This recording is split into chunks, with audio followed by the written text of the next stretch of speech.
Good morning, y'all. What's up? What's up?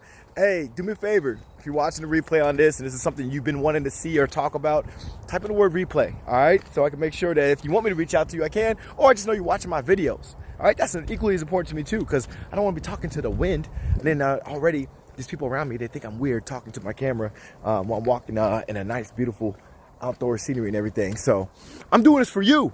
All right, she looked at me like, hey, why is he talking to his phone when he should be just walking, paying attention to the trees? But anyways, I want to share something with you guys real quick that will drastically change your relationship. I just had like a really, really good conversation with a young couple last night. They're going through it. They're going through the relationship woes, but I see the same thing with people who've been married for a long time. People who've been in relationships for a long time. They've been, like together for 10 years, 15 years. I would like to say I've been in the trenches too, you all. I've been in a position to where I've been with somebody for over a decade, and trust me, it was hard, but there's a lot of mistakes that was made on both ends from both parties. And I want to just share something with you guys that's going to help you drastically change things. You're going to change the game. And it's so simple. It's so simple, but we don't do it. And I think that's why. We don't do things sometimes, especially when it comes to like our health, it comes to our wellness, like we don't believe in the simple stuff. We believe in things that are complex. We believe that it has to be hard. It must be complicated. We must have to do like some kind of silly dance and wave a wand and sprinkle some fairy Himalayan dust on our head to make things happen in life. But that's not the truth, all right? And that's not how things happen. That's not how we make serious change. So the reason why I'm talking about relationships, you guys, because the principles I'm going to share with you right here, you can tie the same thing into with your health and your fitness. If you're trying to lose weight, you're trying to get more energy, the same principles apply, you guys. All right, if your mental health is suffering right now and you're stressed out, you're depressed, you're anxious, this is a video for you. All right, but we're gonna talk about relationships because on my personal page, I like to talk about relationships because that's what I like to talk about. All right, and then Lynn's not around to tell me I'm wrong. So anyways, let's have a little bit of fun. And I like to have chat. This is a conversation. I don't want y'all just to sit back. I want you guys to chime in, share some advice, especially if you got a good relationship right now at home and you guys are living your best life. Like share some wisdom, because I learned from my mistakes. I learned from the stories that people tell me. And like I said, more specifically, the couple who I spoke with the other night, they're going through it. The young lady, she's in a position to where, she's just not satisfied. And they're not intimate at home, which is the problem for the gentleman. And he just couldn't understand why, like she was just never in the mood. And he said, like, the longer we're together, he's like, the longer things get spaced out, and she's okay with it. And I'm not, and then her thing is, that's all he focuses on. And we know the story, but think about it though. In many relationships, in the beginning, yes, like adrenaline's rushing, we're so in love, all these things and all the external factors like bills, kids, job, those things don't even matter when you're in lust. But as you start to fall in love and in like with somebody, and then you start to become one, then reality kicks in and you got responsibilities, you got stressors, you got things you got to worry about, you got things that are really just kind of taking you away from the one thing that you guys enjoy that we called intimacy, because you don't share that with anybody else but each other. But when one person starts to stray and the other person starts to feel it, then what happens is we start to kind of pull away, we start to disconnect. So I want to talk a little bit about why, the disconnection may be happening with them. And this is actually words coming from the couple who I spoke with. And again, I was coming in as a friend, not as a relationship counselor. I'm not a relationship coach by any means necessary. I only share things that I've been through. I've only shared solutions that I've experienced and that Lynn and I use ourselves. I told him, I was like, everything starts and ends with your morning routine. If your morning routine sucks, then that might be what dictates the rest of your day. If your morning routine is chaotic, and then you're just kind of taking life, as is, as it comes at you, then yeah, that's going to dictate everything else. And then absolutely, the young lady, she was correct. She was taking on a lot of stress. And then, even though a lot of the things I thought was preventable, a lot of things I felt like, these are things that is an easy hurdle to get over. These are real factors that was actually holding her back. These are real factors that was keeping her from actually being her best self as a partner. Because a lot of times we do tend to forget that we are a partner relationship and we do share an equal responsibility for the joy and happiness. But in order to grow in a relationship, you have to be happy first. Okay, you can't grow together and then be happy, because what if it takes a long time to grow? So you have to be happy first. And if you're happy first, that will drastically change your relationship. A lot of times we want to wait around to be happy. No, you can make a decision right now. You can make a decision today. I remember watching a seminar, but I was watching a seminar about an executive that was working for Google, and he was making a lot of money, and he just gave it all up. He was stripped of everything that made him happy, material-wise, financial means, his living conditions. He wasn't fulfilled. He gave it all up, and he went and became a monk. And I thought that was like the weirdest thing. Good morning. I thought that was the weirdest thing ever, to go and become a monk when you had everything. Like most people strive their whole life to be. He left all that. So what did he do? This guy, he went and he found himself. He found his center. He had to get stripped of all those distractions that he had. He had to go live just a simple life, to allow himself to be happy, because the joy was always there. But if you have a lot of money, you have a lot of things, you have a nice car, you have the awesome job, or you don't, you can still be happy. I've seen some of the poorest people smiling, joyful, like they just find ways to just amplify their happiness. And then I've seen some very privileged people that act like the world is crumbling around them, and then we talk bad about those folks, but we gotta think about it's all perspective. It's not their fault.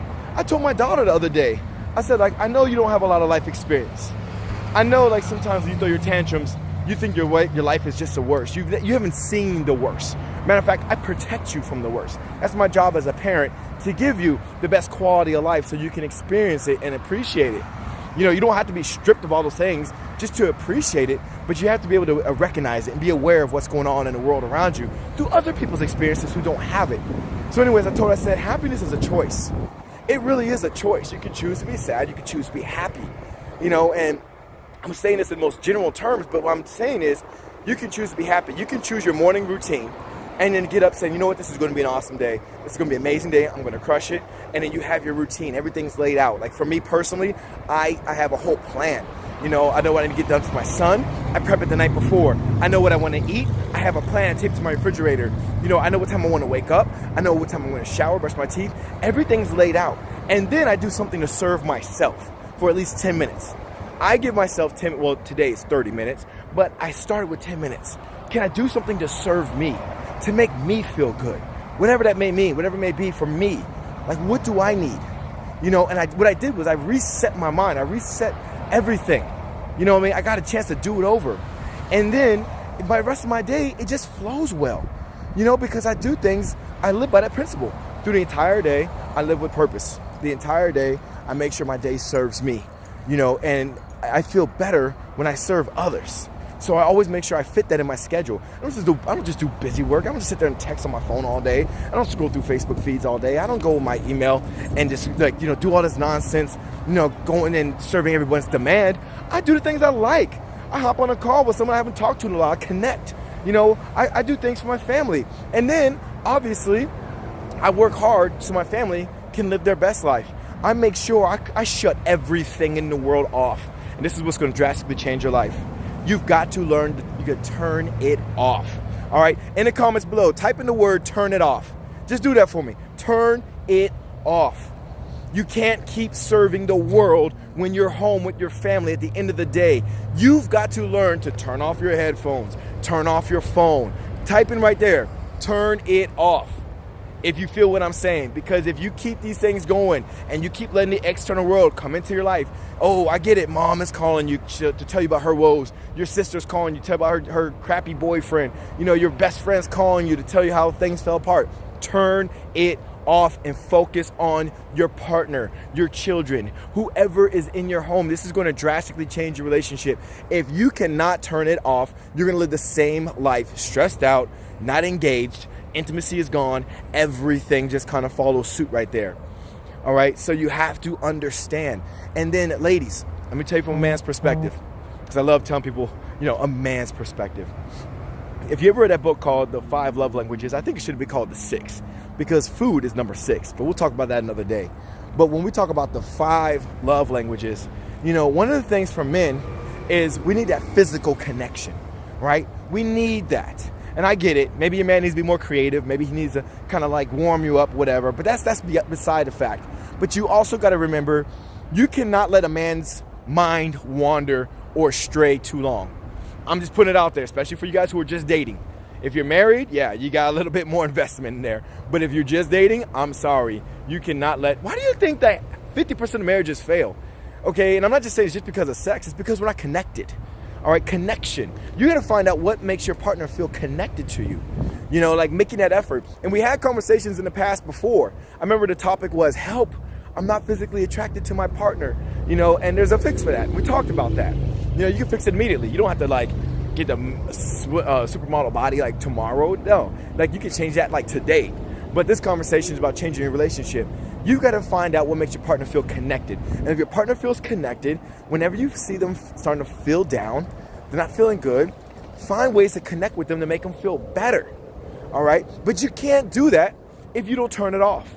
If you don't turn it off, then I'm telling you right now, your mind will be polluted with thoughts.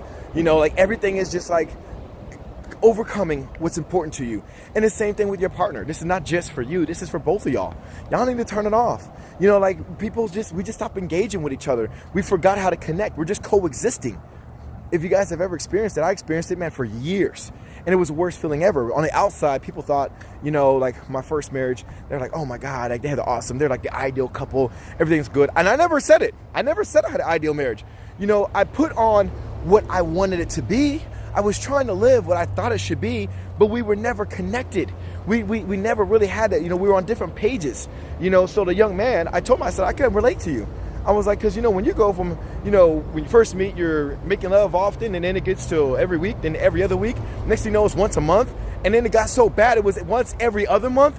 And by that time, you guys, once every other month, I was no longer attracted to her. It wasn't a physical thing. There was nothing there. The chemistry was gone. Matter of fact, when we would make love, I couldn't wait for her to hurry up and finish to buy me a month of not having to do that with her. That's how far off the deep end I fell. It's probably why we're divorced. But what I'm saying is, if you let it go too long and you're just waiting for someday, one day to work, it's not going to happen. You have to put in the work. You have to put in the effort. And like I said, at the end of the day, if your mind is constantly going and never shuts down, you never shut it off just to engage in the life that you're trying to build. Okay, you're just letting it sit idle. Well, if you're not growing, you're dying. If your relationship is not growing, it's dying. And the only way to grow your relationship is to find your happiness. And the only way you can make your happiness happen is by making a decision. I choose to be happy. It is a choice. It is a choice. You could be going through one of the worst storms of your life. You can find something to be happy about. I can look over here and be like, you know what? I get the privilege to be walking in the nature. It's beautiful outside. I may have some financial woes. I may have some, you know, that COVID woes with the businesses, and like there's so many things I could probably sit here and complain about. But look at my background. Look at what I'm privileged with. Something as simple as that. Something as simple as I watched a video learning how to breathe better this morning. I can't wait to go home and tell my family about breathing through your nose and not through your mouth. You get what I'm saying? I choose to be excited about those kind of things. Corny or not, it works. But if you want to drastically change your relationship, you got to make time for yourself. You got to turn it off. That's going to be the simplest way I can put changing your life for you, your partner, your children, and you've got to give that intentional focus and attention to them. I promise you, it's going to change things. Give it a try. Let me know how it turns out. I'm going to catch up with y'all later. It's time for me to go hang with my family.